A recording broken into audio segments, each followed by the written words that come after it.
Welcome to the Oregon Assembly's Restoration in Action presentation. We're going to go over a couple of things here and show you how to identify what our problems are, what we're going to do to fix them, who we're serving, how to take the baby steps, and how to use the tools. We need to take our projects, our assembly, from what do we do about this to how do we do it. Every assembly committee can easily identify a handful of problems in their areas of responsibility. Our restoration teams are filled with great ideas and bright people and a lot of passion. How do we take this wealth of resources and turn our assembly into a productive machine for change? We're going to see how it goes from identification to analysis to a coherent plan to an active project. We use a few tools: Workflowy, Slack, Zoom, Open Project. It seems a lot harder than it really is. We're looking at an elephant and figuring out how to eat it, and we're an ant. We're going to take it one bite at a time. We're going to break every single problem down into identifiable needs, what we need to do to fix the problems. Then we're going to take those needs we've identified, and we're going to figure out what we can do about solving those needs. We're going to continue to break them down until they either turn out to be actionable steps, or they're going to turn out to be research time related items. We just need to find out a little more information. Some of you have been through our classes on how we do this. Every single committee, our council, everybody is going to use exactly the same process, or should be using exactly the same process for solving these issues and taking an identified problem into an active project that's solving the problem on the ground for our community, for the people here in our state. So let's start off by understanding the problems. Every restoration team and every committee looks at their area of interest or area of responsibility and starts documenting in Workflowy the big problems. What are big problems? Homelessness is a big problem. COVID legislation is a big problem. Unlawful legislation is a big problem. When you identify those big problems, you're easily going to assign them to the committee it belongs to. Every committee is going to have 4, 5, 6, 7, 8 of these big problems they can identify. Those are your subcommittees. That's where their area of focus goes. These subcommittees are going to do exactly the same thing. They're going to break those big problems down into smaller big problems. Homelessness, you have medical care, you have housing, you have food, you have clothing, you have safety. So every big idea, big problem that you identify can be broken down into smaller problems. This is the process that we use to move things into an identified position that we can figure out what to do about it. Because you can't just say to me, here, solve homelessness. It's too big a bite. There are too many pieces. But when you break it down into medical care for homeless people, or you break it down into moving out of being homeless into a temporary or permanent housing situation, well, now you can start to identify, well, let's see, I'm going to need a couple of paths to get there. So that's what I mean by breaking it down. You are identifying the needs that are going to get prioritized by the subcouncil. The subcouncil is nothing but the presiding officer or the representative from all of our committees. They all get together, they take a look at what we can handle. The Treasury lets us know, the law lets us know, education, environment, family needs. All of these committee heads are the ones who are going to get together, look at the presented problem or the presented plan, and decide if it's something that we can take a bite of at the scale that's being presented. So that becomes a priority.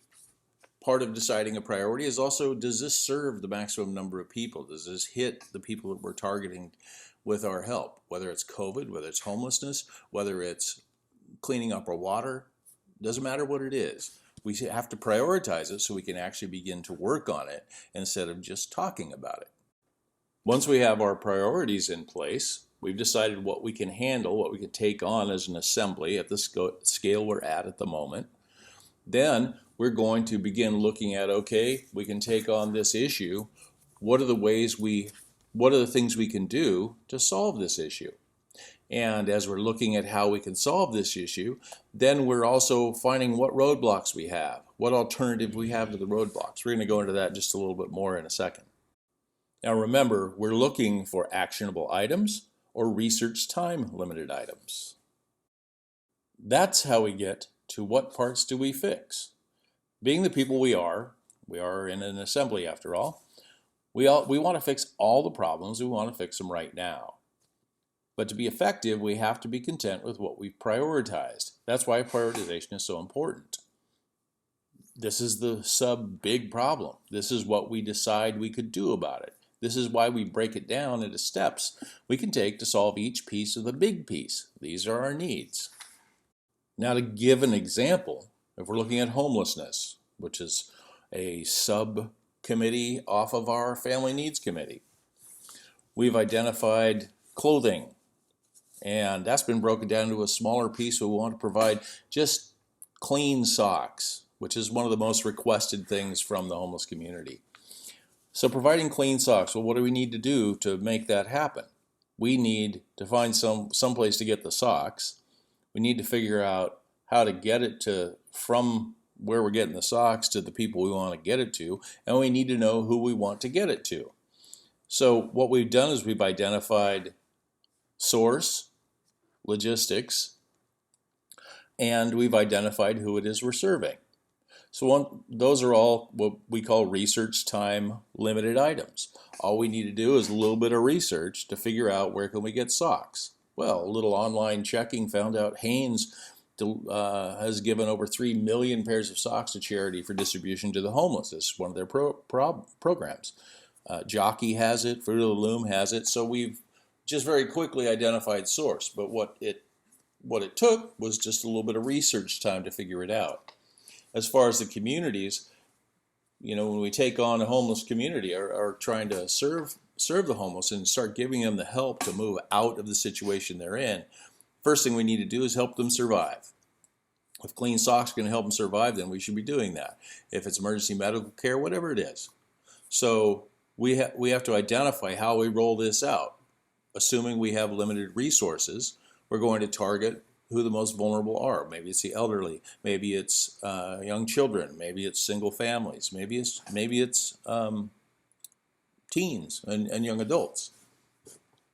So once we identify who it is we're trying to serve in the first stage of this project, then we need to figure out how we're going to distribute it. We want to use, to the fullest extent possible, any existing community resources who can help get it out there. They're already doing the work, they already have the passion for it, the commitment, and they're putting the efforts, and they have a little bit of infrastructure in place. So we want to work with them and become the network that brings the socks in from Hanes. We get the socks to them, and we identify who it is we want this taken to. And now we've taken these 3 pieces, and now it's ready to become an actual project. This turns over to project management, and they get to implement it. Now, who we're serving is a big, important piece. This is going to get assessed on every project or plan proposal. Are we reaching everyone we can at each step? As you're doing the discovery work for the steps that can be taken, keep in mind, who are we trying to serve? If it's a specific group, like the elderly, keep an eye on how to make sure it's duplicatable. Duplication is critical. A little project like socks for the homeless seems like an insignificant project. Yet, it's not insignificant to the people on the receiving end. And when we have put this project in place for a small community, we now know what difficulties we face. We now know that we have to increase our dependable sources, etc. But that also means we can duplicate this same effort through every community in our state. And it becomes a statewide project fairly quickly, especially as membership continues to climb and our members become involved. Whether it's on the restoration team side, where they're coming up with these ideas and taking a look at things, or on our assembly and committee side, where we're figuring out how to implement it and turning it over and getting it going. Once we have this infrastructure in place to begin serving the homeless through our family services committee, well, we have a pipeline in place, so guess what? We can put more through it. If one of the things coming out of medical needs for homeless happens to be first aid kits. First aid and sanitation is a very difficult thing. Well, we can find our source for first aid kits, figure out who's going to help us get it out there, and use the exact same pipeline and push it out to these communities. The same goes for almost anything, including food. If we take a look at this for just a moment, what is it that we're actually doing with just this little tiny SOX program? We made something that could be duplicated, so we are reaching the maximum number of our target community, which is the homeless. But not only if we were, for example, picking just young children as our first place to start, we can now also scale it up so we're handling all age groups and completely take care of that particular project within a community. And as we add additional items to it, now we're helping the most basic level, the root chakra level, if you will, survival. We have opened the door for implementing the next steps. We're helping solve this. Now we're doing food. Now we've got emergency medical care getting taken care of and dental care. And now we've find a program for helping re-educate them. And now we have a program for helping them with transitional housing and into productive labor, whether it's within the existing community or with projects that we have going. Everything starts with a seed, and little projects like SOX is a seed. And when you look at this concept of a seed, we're talking about baby steps. Keep in mind, when we're helping our community, we're building support in our community. When we're doing it statewide on multiple levels and on multiple fronts, we are building a critical mass that allows us to make really significant change within our community.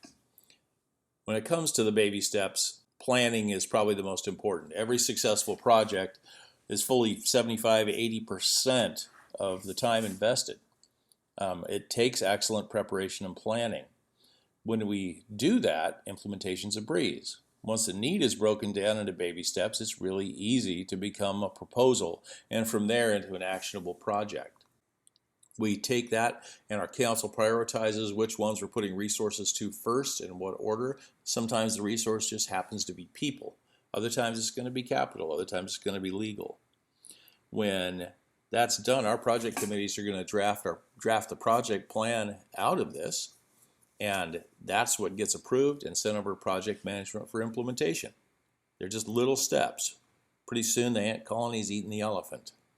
Now we're going to take a second here and detour into tools, because the tools are really important. They help make all this easier. First and foremost is Workflowy. Yes, it's a bad name, but it's a huge, wonderful tool for helping focus your mind and focus in on breaking your tasks down. You take a big problem and make smaller big problems, and you turn those into things to do and then steps to do them. Once you've done your analysis work here, it can be shared along with your proposal to the assembly. The subcouncil will use this very same workflow you've created to prioritize and add detail to. Once it's gone from there and turned into a formalized proposal, then the project committees are going to take it over, and they're going to be working inside of Open Project. This is where it's broken down into bite-sized tasks that turn it into an actual project plan. That plan gets green-lighted by the council and heads to project management committee, which will use the same open project that the project committees entered the plan into and move it into an execution phase. Okay, so now what about Slack? Slack is like our own private Telegram. That's where our council and committees make the sausage. If you're on the council or if you're on a committee, you need to be in our Slack workspace. There are videos and cheat sheets to help you get up to speed. Two key things though: turn on your notifications and watch the video in the general channel. We can make Zoom calls, we can post important videos and confidential information for use within the committee and the council. So when you receive the invitation to join Slack, please do so. Now, the last piece of technology we're going to talk about on this video is Open Project. Open Project is currently in evaluation, but it looks like we're probably going to be utilizing it. It's very flexible. It lets us implement directly with our Assembly website, and it currently runs at projects www.oregonassembly.org, so you can take a look at it if you like. It's very simple, very powerful, and when we, especially our committees, greenlight a plan to go to our project committees and turn into something we can start implementing, it's going to go into open project. Once the plan is finalized and approved, then our project management committee is going to move it into the execution phase, and they'll take it from there inside of open project. So real quick, the break it down circle of life. We identify the big problems. We break those down into smaller big problems. We discover what parts can be addressed to solve the needs that were identified by breaking down the big problems. And then we're going to clarify those needs into steps that end in research time or actionable status. Then we rinse and repeat. As you go to break it down, sometimes you're going to run up against legal issues. So you need to find alternatives while the legal issue is being worked on. Or an education, which is an implementation time limitation. If you've been brainwashed for a year about COVID, it might take longer than a couple weeks to deprogram you. So when you hit that education, the implementation time limitation, then you want to go back through the circle here and break it down further. Find alternatives to that while the education program is still going on. Okay, so we're taking it from, geez, what do we do, to here's what we do. Once you've done that breakdown process, you now have a plan that can be proposed. Now that you have a plan, put it in the queue. In our assembly, our website is partially public and partially private for the work of our members to be able to do. You're making the sausage, you don't always want the customer to see it. So on our assembly site, you go to the place where you can submit your project proposal, fill it out, make your workflowy project, just this section, full access, and put the shareable link in the project submission forum. Here's a quick tip to save me some emails. Log in. You won't be able to see it if you aren't logged into the website. Okay, so now you've submitted it. What's going to happen? The subcouncil is going to take a look at it. The heads from all the committees are going to get together, maybe ask you some questions, make sure it fits both our guidelines and our priorities, and is in compliance with the resolution of one accord. They also will be assigning this to one or more committees that will be involved. So our project committees, while in our documentation show them to belong to subcommittees, they literally belong to the assembly. So a project committee may involve people from 2, 3, 4, 5, 6 committees in order to get the task done. It's also important to note the only job of every member on our council, subcouncil, and our committees is to find a way for projects to be implemented. This isn't a hierarchical structure where we're looking on how to have power by saying no. Our job is to make sure that these can get into effect and get going right away. But one note, personal projects have to fit that criteria as well, or they'll be sent back to be refined so that they do. And we're happy to help with that. Just keep that in mind. So how long is it really going to take to become a functioning project? Except for the time it takes for research or any law restrictions, we should be able to have every project that's broken down properly into our project committees and into implementation within a couple of weeks. So you know what to do next. You get involved. Whether it's in the committees, whether it's in a restoration team, the only thing stopping us is us. The only way it's going to get done is with us. So I hope this was helpful, and thank you for sitting through the entire thing. Together we can make this happen. If you need help, please ask. If you don't know how you can help, please ask. And thank you.